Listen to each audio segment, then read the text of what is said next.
Bueno, empezamos entonces lo programado para esta tarde, señoras y señores. Sean todos bienvenidos desde donde nos acompañen. La Casa Cultural Peruana de Toronto se complace en realizar un conversatorio sobre la coyuntura peruana en momentos álgidos por los que atraviesa nuestro país. La idea es poder informarnos y entender lo que está sucediendo en Perú de una manera imparcial y lo más objetiva posible, en un ambiente de respeto.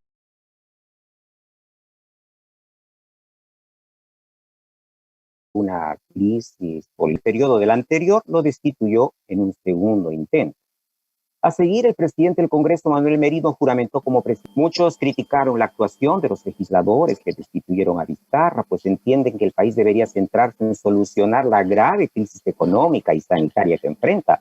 Esta última con un saldo de casi un millón de contagiados con el virus y más de 35.000 fallecidos. Perú es el país con más muertes per cápita por coronavirus del mundo. También genera controversia la facilidad con la que se puede vacar a un presidente, bastando para ello que el 20% de los congresistas pida una moción de vacancia, el 40% la admita y el 66% la apruebe, es decir, 87 investigados ya fueron condenados por corrupción.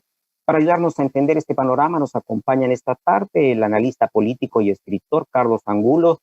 Señor Angulo, buenas tardes, bienvenido. Carlos, pon tu micrófono, por favor. Buenas tardes. Sí, buenas tardes, Pepe Bendezú. Estamos aquí listos para este conversatorio que creo va a ser bastante interesante en cuanto, digamos, la situación peruana se ha agudizado en esta última semana o estos 15 días. Así Estamos es. al habla. Muchísimas gracias. También nos acompaña Richard Serra, perdón. Él fue asesor del Congreso. Bienvenido. Es micrófono. Aló, buenas tardes, Pepe, ¿qué tal? ¿Cómo estás? Carlos Angulo, un gusto conocerte por este medio. Un saludo muy fraterno a todos los radio oyentes que nos van a escuchar hoy día, ¿no? Estoy para contestar las preguntas que ustedes crean necesarias. Gracias. Gracias, Pepe. Así es, así es. Recordando también que en estos nuevos tiempos de pandemia, las formas de comunicación son virtuales, en línea, y nosotros siempre nos estamos escuchando y viendo a través de estos nuevos medios. Creo que por un buen tiempo esta será la manera de comunicarnos. Una vez más, gracias a Carlos, gracias a Javier por participar con nosotros. Pues empezaremos 3 minutos a este programa. ¿Cómo se explica la inestabilidad política que vivió Perú estos últimos días, Carlos, desde su punto de vista? Bueno, esto ha habido un estallido social último, pero yo pienso que viene esto económico que ha tenido el Perú en los últimos, ¿no? Y en este año, sobre todo, se ha visto en los últimos 10 días toda una crisis profunda que se ha resuelto más o menos con un parche, ¿no? Porque en realidad el señor Sagasti no es representativo del Congreso siquiera, porque era un partido minoritario de 9 representantes, sin embargo resulta presidente. Bueno, yo creo que la crisis se agudiza con la elección de Pedro Pablo Kuczynski, ¿no? Porque, digamos, hay una elección muy cercana con el segundo lugar, que era de Keiko Fujimori, y de ahí hay una pugna entre el Ejecutivo y el Congreso, que estaba siendo acusado de una serie de actos de corrupción durante su trayectoria política, y se monta toda una posición, digamos, de vacancia presidencial. Ahí aparece por primera vez la cuestión de la vacancia presidencial, que en el avance que se da en ese momento, digamos, Pedro Pablo Kuczynski renuncia porque iba a ser vacado. No es que renuncia simplemente porque quiere retirarse de la presidencia. Entonces ahí hay una interpretación del uso de este artículo, digamos, de la incapacidad moral permanente. Y después entra Vizcarra, también en una coyuntura difícil, pero que él trata de, vamos a decir, en cuanto, digamos, al manejo político. ¿Por qué lo digo esto? Porque él ha tenido oportunidades realmente de poder una transición que nunca se ha realizado, porque él que plantea ciertas reformas políticas y económicas, pero que en el momento de que son aprobadas por mayoría y que es un gran respaldo a Vizcarra, no se realizan porque vuelven al Parlamento y el Parlamento vuelve, digamos, a estudiar estas reformas que no se dan. Después de eso, viene una posición de Vizcarra de adelanto de elecciones, que tampoco es aprobada en el Congreso, y entonces se produce después el cierre del Congreso. El cierre del Congreso se discute si es constitucional o no constitucional. Pues ahí simplemente se va de nuevo 4 meses después a elecciones, teniendo la oportunidad de modificar una serie de situaciones políticas y electorales. El señor Vizcarra se queda paralizado, eligen un Congreso que no hay una fuerza política predominante dentro del Congreso y se trata otra vez de hacer la vacancia presidencial. Se aprueba esa vacancia presidencial contra Vizcarra, también por acto de corrupción, y entonces aparece si es constitucional o no es constitucional. Ellos interpretan que fue un golpe de Estado. A mí me parece que no. A mí me parece que fue un mal uso, tal vez, del decreto o de la parte de la Constitución que dice, bueno, si este señor es corrupto, que se vaya, ¿no? Ahora, después viene la posición, digamos, de la prensa que trata de decir que es un golpe de Estado para apoyar a Vizcarra, ¿no? Y se produce la efímera presidencia de ¿cómo se llama?, de Manuel Merino, ¿no?, que dura 5 o 6 días y viene de nuevo la crisis política después de las grandes marchas y la desestabilización del país en general. Yo creo que esa es una situación que no resuelve un tribunal constitucional que está totalmente politizado. Entonces, se entiende que el Tribunal Constitucional tiene que ser apolítico, que interprete la Constitución, más no que tome posición. Pero ese Tribunal Constitucional, desde la época de Kuczynski a la fecha, siempre está politizado. Entonces, sus interpretaciones no son realmente posiciones de interpretación de la Constitución, sino políticas, ¿no?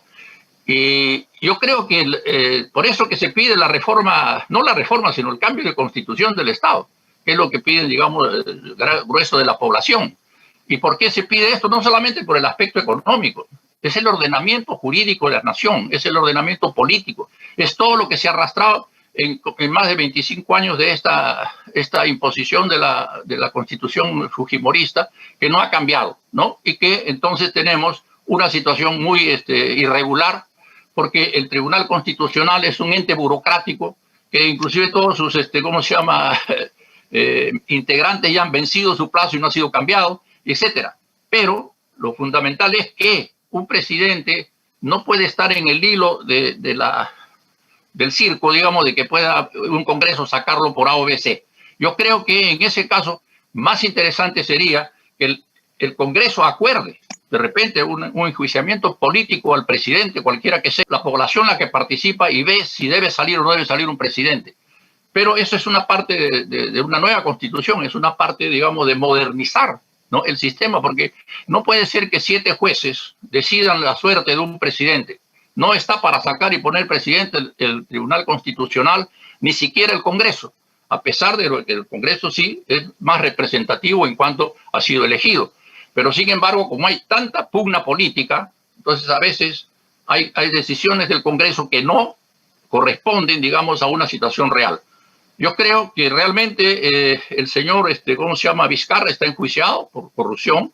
Se va a ver en el Poder Judicial si es culpable o no es culpable. Pero la gente habla de la estabilidad política si sacar o poner un presidente. Y eso, claro, trae consigo una serie, si es que este presidente es representativo o no de todo el contexto nacional. Él fue un presidente no elegido, por lo tanto, no era tan representativo, a pesar de que la prensa lo ha ayudado mucho y ha hecho encuestas de que siempre ha tenido 60, 70% de apoyo, pero eso no es real, ¿no? Porque cuando explosiona o cuando hay un estallido social, se ve la realidad.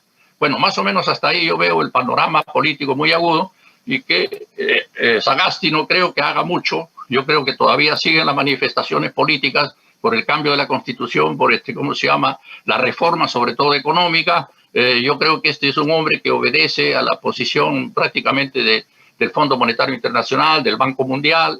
Siempre ha sido un funcionario entre internacional y nacional. Él en una entrevista a Rosa María Palacios dijo que él nunca había trabajado en el Estado, sino que había trabajado con el Estado. Pero si nosotros analizamos desde la época de Velasco, ya él era un miembro del Estado, porque era asesor del ministro de Industria. Después fue en la época de Morales Bermúdez, volvió a ser asesor. En el gobierno de Alan García, en el segundo mandato, fue asesor también de planificación, cuando Javier Tantaleán era el jefe de la planificación. O sea, ha trabajado.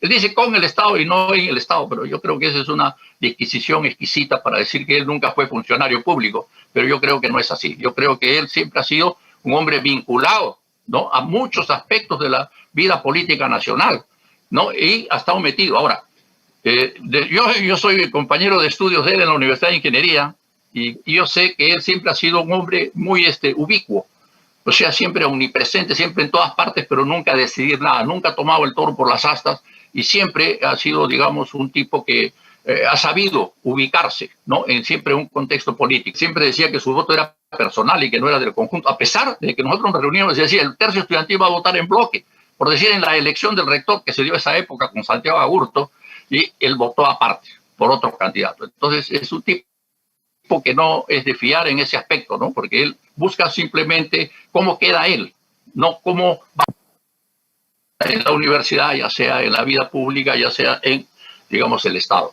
Porque veo el nombramiento del gabinete ministerial, yo creo que es un gabinete mucho más a la derecha, porque la presidenta Bermúdez, por ejemplo, ha sido por 6 años representante de USAID en el Perú, ¿no?, que trabaja directamente con la CIA en una serie de operaciones encubiertas, y después le han financiado una serie de posiciones, digamos, para el feminismo en el Perú desde el punto de vista norteamericano, que es un feminismo ya nosotros conocemos de qué se trata. Y bueno, Carlos, yo creo que aparte de eso tiene un ministro de Economía totalmente neoliberal. Sí, Carlos, permítame interrumpirlo. Sí. Ya está con nosotros Carlos Terry. A ver, queremos verlo en línea, por favor.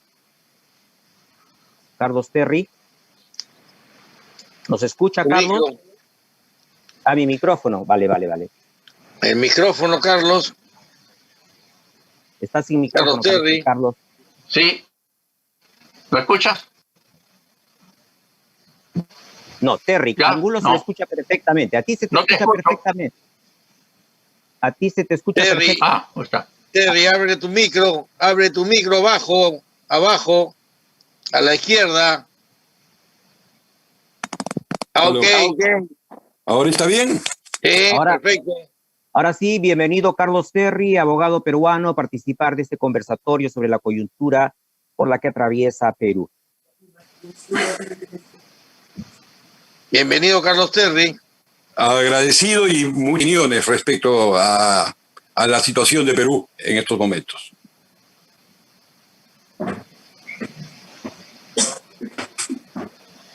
¿Aló? Sí, Carlos, sí se te escuchó. Okay. Estamos esperando al...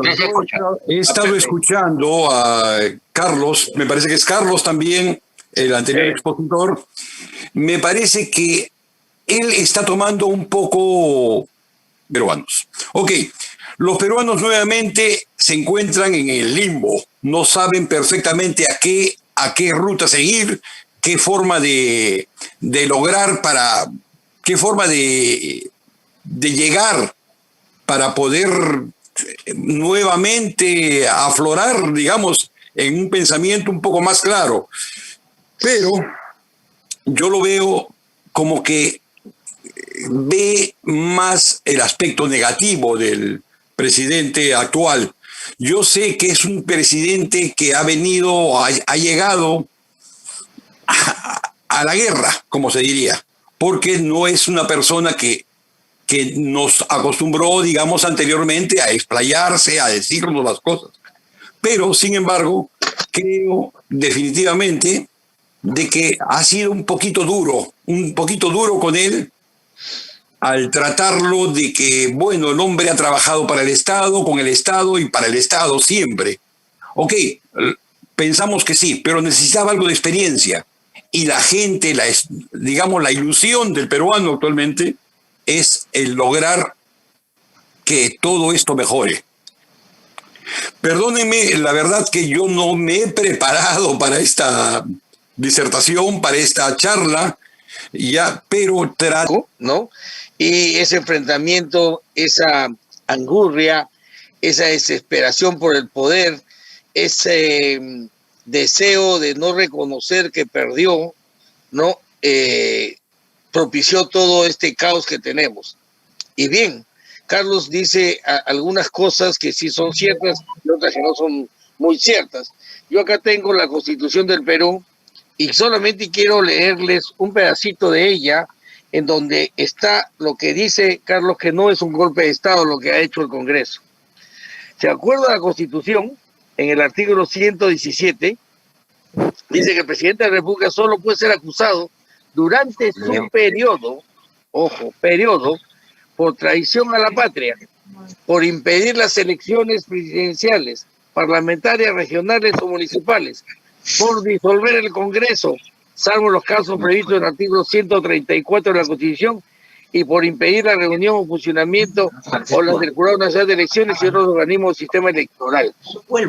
En ningún caso, al presidente de la República se le podía acusar por actos cometidos antes de su mandato presidencial. Tenía que acabarse el mandato para que él pueda ser enjuiciado por todos los, delitos que debe haber cometido. Pues yo no lo defiendo a Vizcarra, debe haber cometido. Y es el caso de que Kuczynski, cuando se vio que iba a perder por la vacancia, optó por la renuncia, que es una salida más diplomática de esto. En el artículo pertinente de la vacancia, ¿no es cierto? Dice así, ¿no? El presidente de la República vaca por 1. Muerte del presidente de la República. 2. Su permanente incapacidad moral o física declarada por el Congreso. 3. Aceptación de delito por el Congreso, caso de Kuczynski. 4. Salir del territorio nacional sin permiso del Congreso o no regresar a él dentro del plazo fijado. Y 5. Destitución tras haber sido sancionado por alguna de las infracciones mencionadas en el artículo 117 de la Constitución. ¿Ok? Acá está la parte 2 de esto que dice su permanente incapacidad moral o física declarada por el Congreso. Así está escrita, ¿no?, en blanco y negro en la Constitución. ¿Qué cosa es incapacidad moral? ¿A qué llamamos nosotros incapacidad moral? Si fuera así, me voy a permitir hablar de un fallecido, ¿ok? Para poder poner un ejemplo. Incapacidad moral es tener 2 mujeres, hijos con diferentes mujeres.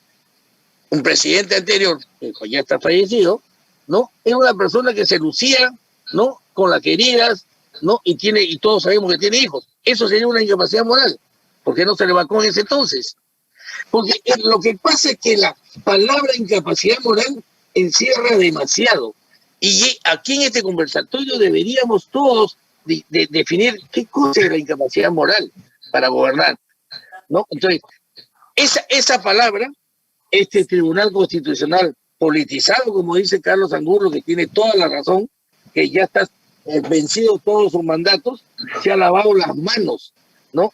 Olímpicamente se ha lavado las manos al no declarar, ¿no?, fundada, ¿no?, la competencia que tenía el Congreso con el Poder Judicial sobre la primera vacancia.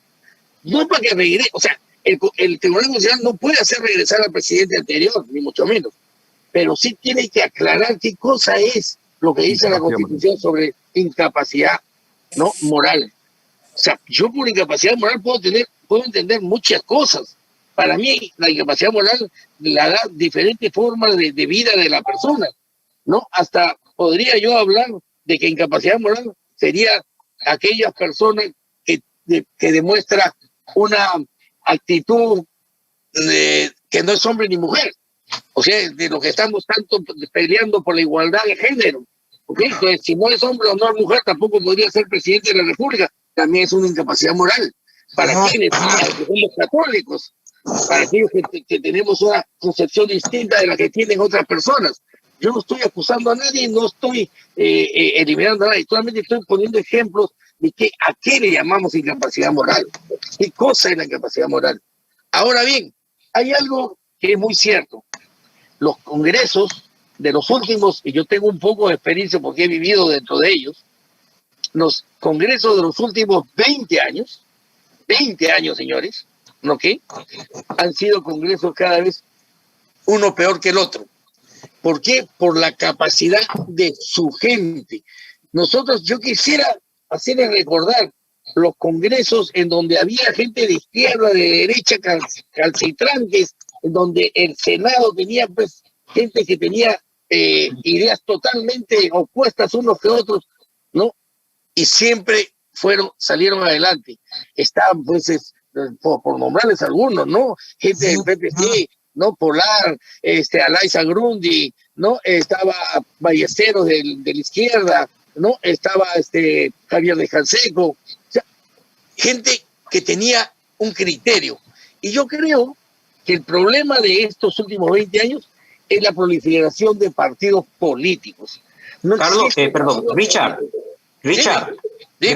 gracias. Hablaste de Javier Descanseco, ahí dije voy a interrumpir un segundo a Javier, a su tocayo, porque queremos escuchar también a Carlos Terry y el tiempo va volando. Quería solo hacer una reconsidad mental y en la última constitución se decidió cambiar a incapacidad moral justamente para lo que tú aducías, para que se interprete qué sé yo de qué manera y se pueda usar pues a conveniencia de quien en determinado momento pueda hacerlo, ¿no? Pero vamos a escuchar a Carlos Terry. Carlos, ¿nos escuchas? Que anteriormente, la oportunidad que se me está dando, la verdad que me ha agarrado un poco frío. Me avisaron recién ayer y no he tenido la oportunidad de prepararme ni nada por el estilo.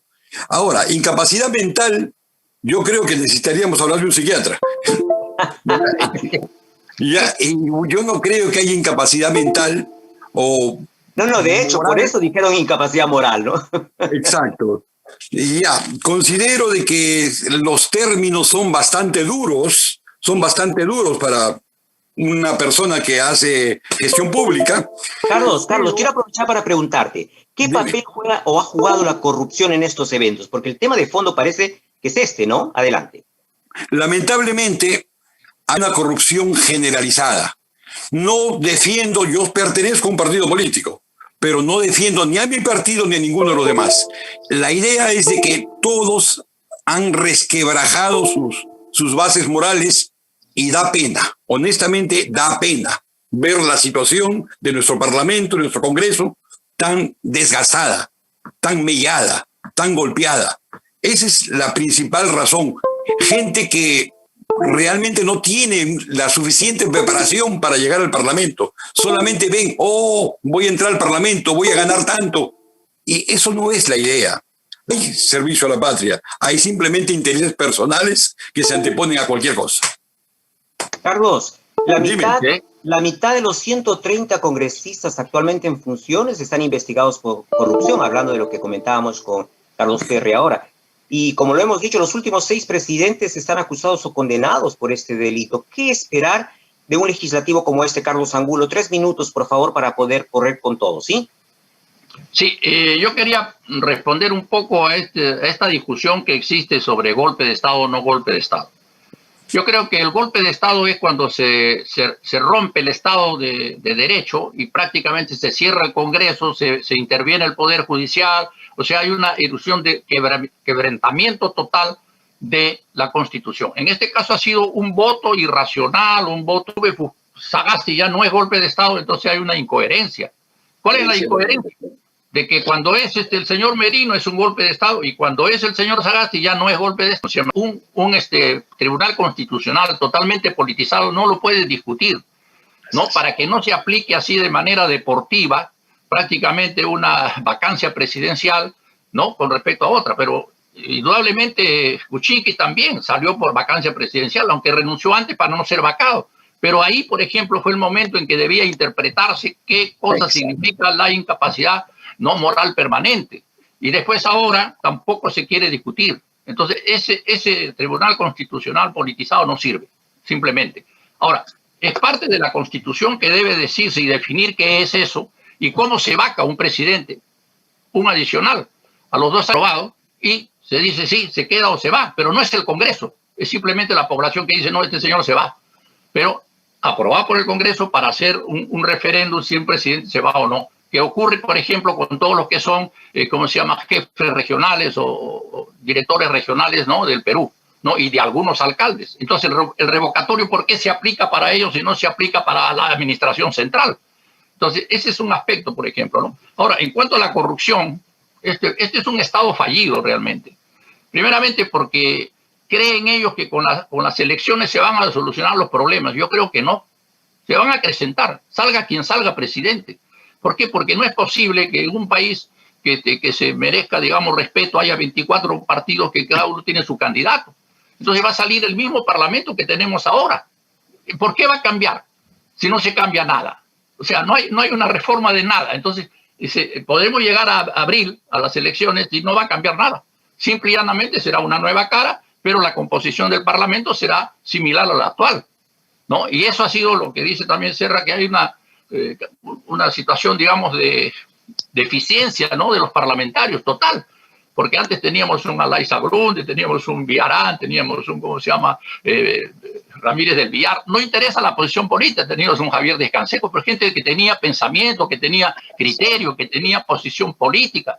En cambio ahora no, ahora es un desbarajuste, ¿no? Porque es un parlamento que discute cualquier cosa y de repente se sectarizan en una sola cosa y lo vota como votaba Vizcarra de esa manera. Ahora, pero golpe de Estado no, porque después ha seguido la estructura del Estado y ahora se está gobernando. Pero hay que decir las cosas reales. Ahora, ¿por qué se hace esta propaganda de golpe de Estado? Porque eso convenía en la prensa, sobre todo los medios que te venden la idea de un golpe de Estado para que la gente se salga y diga, bueno, hay que reponerlo de nuevo a Vizcarra. Pero esa es una posición política. Eso no está analizado desde el punto de vista jurídico. Claro, Carlos, tienes razón. En realidad, habría que preguntarse qué es ser inmoral para el Congreso, ¿no? Si está garantizado el buen uso de esta herramienta. En realidad creo que se trata de un vacío legal que permite, pues, digamos, aunque no le guste a Carlos Angulo, permite un golpe de Estado institucional encubierto, digamos, ¿no? De alguna manera, ¿no? Pero esas son interpretaciones, Carlos, que habrá justamente que debatirlas. Yo quería aprovechar un poquito, porque a pesar del nombramiento, de cara al futuro, ¿no? A pesar del nombramiento de Sagasti, la demanda de la población de una clase política distinta en un país sumido en la crisis económica por la pandemia del coronavirus permanece. Le pregunto, Serra, Javier, ¿usted cree que este gobierno pueda mantenerse al menos hasta las elecciones generales de abril de 2021? Qué buena pregunta, Pepe. Muy buena pregunta. Tú sabes que este señor presidente puede durar hasta mañana. Pues sí, por eso si 60 congresistas, solamente 60 congresistas votan en contra, ¿no? O le presentan una moción de censura al presidente del Congreso, porque él está en el puesto de presidente de la República por ser electo presidente del Congreso. Y para ser vacado del presidente del Congreso necesita solamente 60 votos. ¿Ok? Entonces, 3 partidos de los que están actualmente en el Congreso podrían juntar los 60 votos y al día siguiente tendría que salir él y elegirse otro presidente del Congreso para que asuma otra vez la presidencia. Entonces, él está trabajando con una espada de Damocles encima, porque él sabe que con 60 votos, porque él tiene, y como dijo Carlos Angulo, él viene de un partido pequeño que no tiene más que 9 representantes en el Congreso, que no puede hacer nada para mantenerse. Él no tiene una mayoría en el Congreso. Entonces acá viene el toma y daca, ¿no? Para yo poder mantenerme hasta el final, ¿no es cierto? ¿Qué te doy y qué me das a cada partido político? Ahí todavía estamos muy frescos, vamos a esperar un par de semanas para ver cuáles son los arreglos que han habido bajo la mesa para que este señor sea presidente de la República y presidente del Congreso. Pero como les digo, ¿no? La misma Constitución y la misma reglamento del Congreso dice que con 60 votos el señor sale del presidente del Congreso. Entonces, podríamos tener cada mes un presidente nuevo. ¿Okay? O sea, dándole una cosa muy visible, pero podríamos tener, ¿no?, cada mes claro, un presidente nuevo. Javier, así que hay que tener mucho cuidado con eso. Javier, es reír para no llorar, en verdad. Quiero convocar a Carlos Terry. Carlos, quería preguntarle si usted comparte que más allá de quien gobierne al país, el sistema político peruano, como decía Carlos Angulo, está quebrado por una crisis de representación, otra institucional y una corrupción endémica. ¿Cómo lo ve? Definitivamente creo que está quebrado, pero también pediría yo a los dos expositores que realmente busquen dar una solución o piensen en algún tipo de solución a esta situación difícil que estamos pasando. Porque es fácil decir, ok, que en 60 días lo pueden votar, que en 30 días con 60 votos se va. Entonces, pero ¿cuál es la solución? ¿De qué forma debemos nosotros cambiar la estructura del Parlamento o cambiar la forma de pensar cuando estamos perdidos realmente? Estamos luchando contra algo que ya está perdido. Entonces tenemos que hacer algo.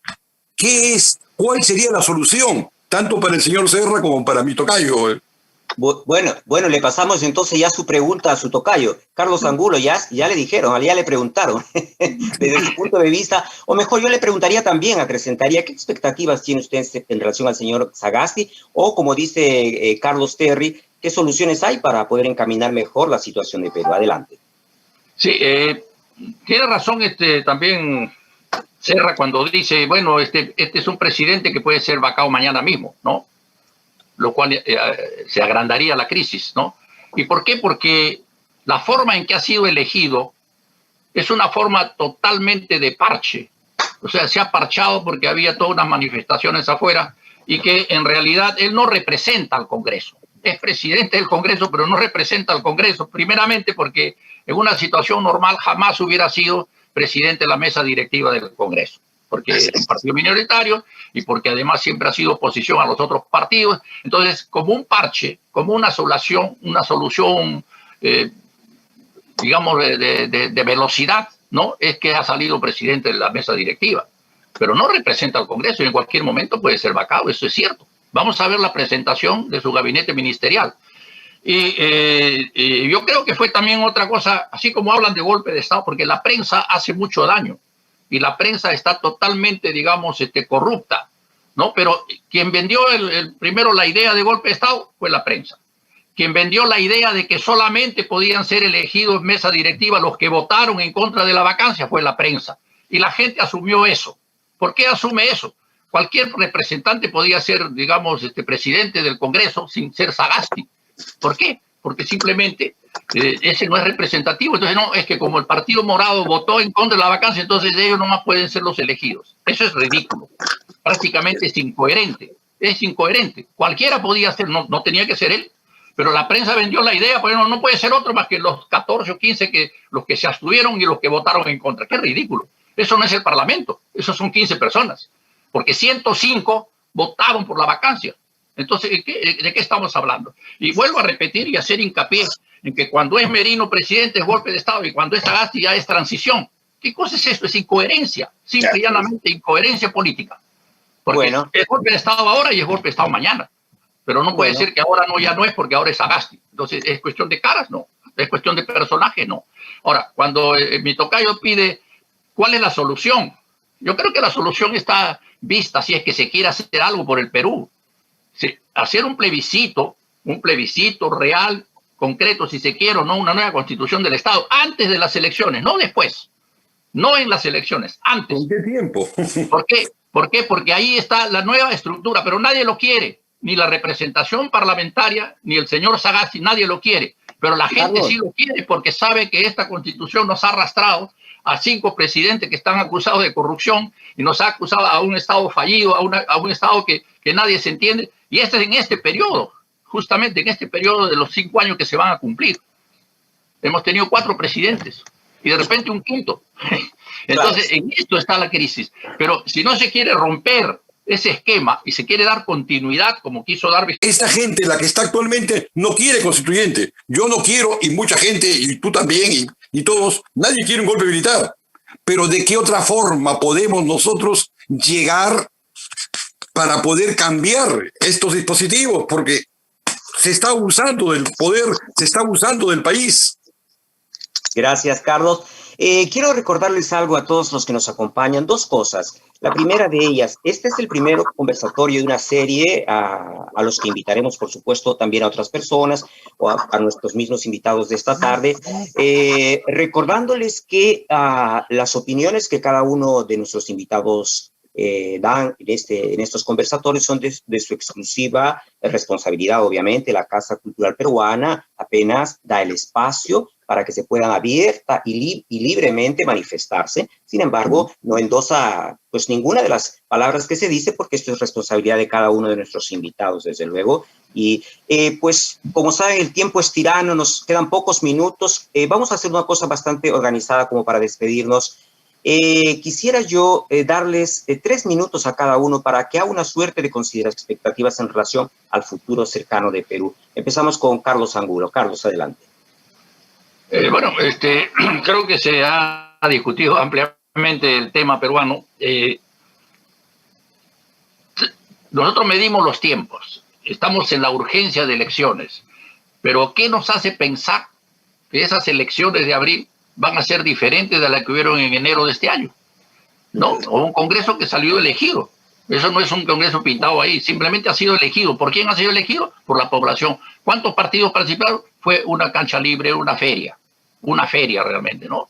¿Y por qué fue una feria? Porque el señor Vizcarra, teniendo opción de modificar el sistema electoral, siquiera el sistema electoral para esas elecciones, no lo hizo.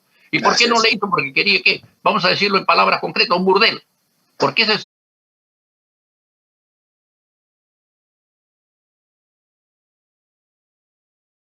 que todos los congresistas que tienen una cierta experiencia no pueden ser reelegidos?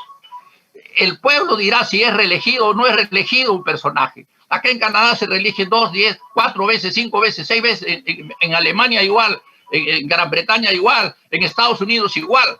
Entonces eso fue una situación, digamos, de censura, si se quiere, decir no son reelegidos. Y bueno, y hasta ahora dura esa ley. Es ridículo, porque entonces tenemos cada vez peores representantes, sin experiencia y cada vez más ignorantes. ¿Y eso va a ser la solución? No. Y el presidente va a ser cualquiera con 24 partidos. ¿Y quién lo va a manejar? La prensa. ¿Y quién va a poner al presidente? La prensa. Porque así va a ser, señores. Esa es la realidad. Entonces, si no hay una modificación, si no hay una voluntad política de cambio, seguiremos en las mismas. Eso es lo que yo pienso. Muchísimas gracias, Carlos. Muchísimas gracias. Los mismos 3 minutos, Javier Serra. Adelante. Bueno, sí, hemos tenido, como de acuerdo con Carlos Angulo, hemos tenido una excelente charla hoy día sobre las problemáticas de Perú, ¿no? En algunos puntos casi todos estamos de acuerdo. Yo insisto que no hay solución inmediata, ¿no? Solamente si se pudiera